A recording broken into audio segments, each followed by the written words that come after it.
So ek het baie lanklaas hierdie spesifieke masjien gebruik en ek weet nie regtig hoekom nie. Hy is stabiel, hy maak dat jy 'n lekker stretch kan kry en jy kan hom uitrek as jy nie meer 'n rep kan klaarmaak nie.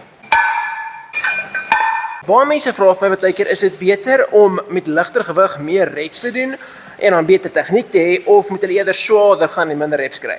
Nou, vir dit sê normaalweg dieselfde ding. Begin lig en probeer met tyd swaarder gaan en dus sterker word. En vir die van julle wat wonder, die liedjie waarna ek nou luister, wat terwyl ek hierdie sê doen, is By jou deur Jean Sonnekus. So ek dink ek is 'n baie underrated liedjie.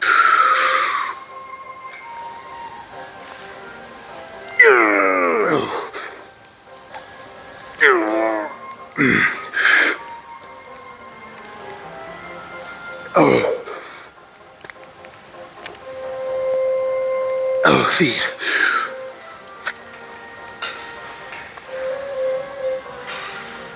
Vijf. Oh.